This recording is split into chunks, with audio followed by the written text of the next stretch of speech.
Hello, gamers and nerds. It's John of Video Games and the World, and welcome to the weekly news. There are some good news and bad news this week, and just in time for Halloween, we got another remake of a classic game announced, and it's on the way. Let us begin. The Boys is a TV series based on the comic book of the same name by Garth Ennis. It first premiered on Amazon Prime in 2019, and since then, it has become a very popular show. Everyone who watches this show knows the story. In a world where superheroes are real and are as popular as celebrities, as influential as politicians, and worshipped as gods, they are loved by the masses and no one seems to question them. These heroes are managed and financed by the mega corporation Vought International. Although they seem heroic to the people, they are evil and corrupt who engage in debauchery, abuse of power, and causing mayhem everywhere they go, and do not care when innocents get caught in their rampage. A CIA team called The Boys, led by Billy Butcher, is formed to expose the superheroes for what they truly are and bring down the Vought Corporation as well. The Boys would expand into a franchise consisting of the following and upcoming shows such as Gen V, The Boys Mexico, and Vought Rising. This show also spawned an animated series titled The Boys Diabolical, and this is the bad news. It seems that Eric Kripke is going to cancel the animated series.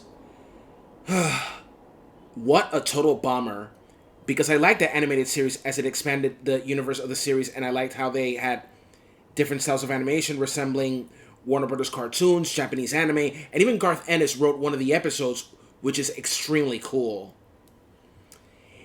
In an interview with A Wrap, Eric Kripke said the following about the cancellation of Diabolical.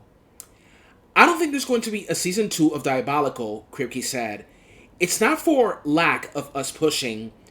I think ultimately the viewer numbers weren't there to justify a second season, sadly. Although we love it, and Simon Rachiopa, hope I didn't butcher that, the showrunner, will be a game to do it, but we haven't gotten a go-ahead on that." Ay, Dios mío. It is most unfortunate to see that this show is not going to have a second season due to lack of viewership. But at least it could have worked on it and promoted it in a way that could attract a lot of viewers of the show and those who read the comic as well. The good news, though, is that Gen V Season 3 is already greenlit, and I gotta say that Season 2 was pretty good. Season 1, in my honest opinion, is like the best one. Still, I like the twist and thickening of the plot of Season 2, and what's sad is that we didn't get to see more of Andre because the actor who portrayed him, Chance Perdomo, died. At least they did not recast him, but it's a tragic and terrible the way he died, and so young as well. It's tragic and sad how good people die young. Anyways, I'm also looking forward to The Boys Mexico, which stars Mexican actor Gael Garcia Bernal, who was in many movies I like, such as Amores Perros, Y Tu Mamá También, Rudo y Cursi, and so on. And what I'm looking forward to the most is Vought Rising, a prequel set in the 1950s which tells the story of Vaught's rise to power and those of Soldier Boy and Stormfront, who at the time was the superhero called Liberty. Jensen Ackles and Aya Cash are set to reprise their roles. Jensen and Aya, the best of luck to you. Capcom has been making Resident Evil remakes since as far back as 2002, starting with the first Resident Evil game on the Nintendo GameCube. 17 years later, in 2019, the Resident Evil 2 remake arrives. In early 2020, the Resident Evil 3 remake arrived, and 2 years ago, we got the Resident Evil 4 remake. The first Resident Evil remake from 2002, which is a remake of the 1996 video game, was phenomenal. The Resident Evil 2 remake was the best! Resident Evil 3 remake is where they dropped the ball, as many of the cool things from the original Resident Evil 3 were scrapped. But the Resident Evil 4 remake was amazing. And now, in 3 years from now, we got a remake of Resident Evil Zero, a remake of the 2002 video game first released on the Nintendo GameCube.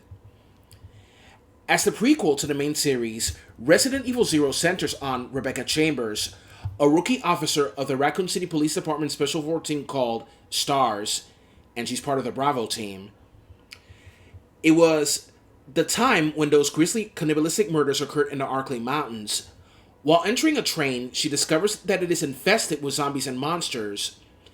She joins forces with Billy Cohen, a disgraced military soldier on death row, to survive the nightmare that they both got themselves into. The two then end up in a training facility belonging to the international pharmaceutical company Umbrella Inc. Billy and Becky then discover that these zombies and monsters are the product of a secret viral experiment conducted by the company. Resident Evil Zero was an amazing game, one of the best games I have ever played in my entire life. This remake is going to add some fresh new scenes to the original game's story in a similar manner to how Capcom has fleshed out its previous Resident Evil remakes. In Zero, it's reported that this will include a larger role for the conductor in the game's infamous train sequence. Last year, IGN verified a report by noted Resident Evil leaker, Dust Golem, that claimed Capcom will continue remaking its classic Resident Evil back catalog with new versions of both Resident Evil Code Veronica and Resident Evil Zero in development. Now, MP First has suggested that the Code Veronica remake is targeting a first quarter 2027 release window, while Resident Evil Zero will follow a year after. And there's word too of Zero's remake's codename Project Chamber, which is also listed on the resume of Far Cry 5 and Guardians of the Galaxy actor John McLaren. And who will voice Rebecca? Hopefully Erin Cahill can reprise her role as the voice of the character, but probably someone else will take the reins. I remember Erin voicing the character in Vendetta and Death Island, and before that, she was the Pink Time Force Ranger, and now she's doing Christmas-themed movies. What other Resident Evil games should be remade? I say Resident Evil Code Veronica. Probably Resident Evil 5 or 6. Now, if they do remake Resident Evil 6, hopefully they can correct all the mistakes that they did when that game was released. Now, Resident Evil Requiem is coming on February 26, 2026, just in time for the 30th anniversary of the Resident Evil series. I can only hope that this game can truly be a good one. As you all know, John Boyega is a huge Star Wars fan, but he is not a fan of Star Trek. Still, he believes that the Star Wars series can learn from the rival franchise. Boyega is well known for playing the character of Finn in the sequel trilogy, which premiered almost 10 years ago with Star Wars Episode 7, The Force Awakens, told an audience at Dragon Con that he simply doesn't like Star Trek, something he often tells fans at booths, because there's too much talking. Oh boy. But as reported by Popverse, Boyega admitted that Star Wars could actually learn from this, suggesting Finn, Rey, and friends could do so with the time to chat about things free from the threat of force chokes and blaster fire. Mr. Boyega said the following: I'm an old school Star Wars fan, and if you're a Trekkie and you've met me at the booths, you would find that I would mention that I don't like Star Trek. I just think that on the Trekkie side, they like to talk about it. On the Star Wars side, we just get active. With Star Wars, you've got to talk while the war is going on. In Star Trek, they give you time to have discussions. I think there's something Star Wars can learn from that, actually. In terms of me appearing in Star Trek, I've got to stay on team. I'm a lightsaber guy. Well, what can I say? John, you should know that in Star Trek they talk a lot because they would rather solve things through diplomacy rather than violence all the time. Not to mention that in Star Trek, the crew of the Starship Enterprise, or any other ship in different shows, talk about what their next move should be if they're in a tight situation.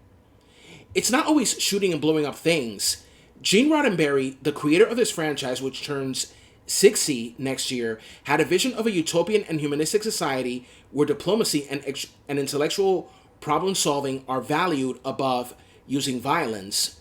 But hey, the Star Trek TV shows and movies had moments of action and shooting bad guys like the Enterprise fighting enemies such as the Klingons, the Borg, the Cardassians, and various other intergalactic threats.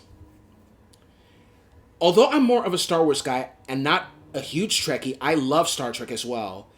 I grew up with Star Trek The Next Generation. I remember watching some episodes of Deep Space Nine, Voyager, Enterprise, and I remember watching nearly all the movies. The ones I didn't like were Nemesis and Beyond, but I will admit I prefer the latter over the former. Nemesis was mad boring. Now, I remember when John Boyega talked about how the sequel trilogy could have been better if he was one of the producers. He said that if he produced a series, Han and Luke would have not been killed, and Finn would have been given a much better story arc. Here's the thing. I agree that Rian Johnson and J.J. Abrams did Finn dirty because they didn't know what to do with him. But it's not like Kathleen Kennedy, Ryan, and J.J. were going to allow Han and Luke to stay alive, even if Boyega was a producer. At Fan Expo Boston in August, Mr. Boyega also said that he expected a more dramatic relationship between Finn and Rey to develop throughout the sequel trilogy rather than the simple friendship that viewers got instead. Yeah, I thought it would have been very interesting to see a more dramatic relationship between the two that develops into romance instead of Reylo. To me, the Kylo Ren and Rey romance seems so forced, to be honest. There are rumors speculating that James Gunn may step down as the head of DC Studios if Warner Brothers is sold. According to Cosmic Book News, there are reports that James Gunn will be out as head of DCU with the WBD sale. Unnamed insiders claim Gunn's divisive style has alienated filmmakers, stalling production as directors pivot to other projects. The leak suggests Gunn's pivot from the Gods and Monsters phase to a Superman family arc featuring collaborators like wife Jennifer Holland may be his final act. No confirmation from WBD or Gunn's team, but observers note suspicious moves. Gunn's increased teases of Superman sequels and spin-offs could reflect a push to beautify the brand before a sale. His Define Empire interview in September might read as his farewell tour. Now, the Superman movie was one of the most awaited films of the summer and was billed as a rebirth of DC. However, it stalled quickly. A $650 million global total on a $225 million production meant it barely broke even theatrically. Forbes labeled it a financial flop, citing $125 million in marketing and a likely $50 million, $100 million loss, excluding streaming and merchandising. Audience reactions were mixed. Fans liked the cast, but many found Gunn's humor clash with Superman's legacy.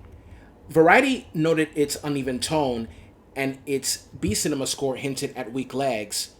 Once it hit Max, the film failed to crack top 10 streaming charts. If Gunn steps down, then the DCU will most likely be on the chopping block. Then again, who knows what could happen if someone takes over the reins of the DCU, right? Many would say that after Superman's performance at the box office and in terms of story, the DCU would also be a failure nearly as the DCEU was. Since Zaslav took over Warner Brothers, it's been total shit, because all Zaslav cares about is making mucho dinero. And that's it for the weekly news. And I would love to hear your opinions on this, so comment, like, subscribe, and go for it. This is John of Video Games in the World, and this was the weekly news. See you next week. Bye.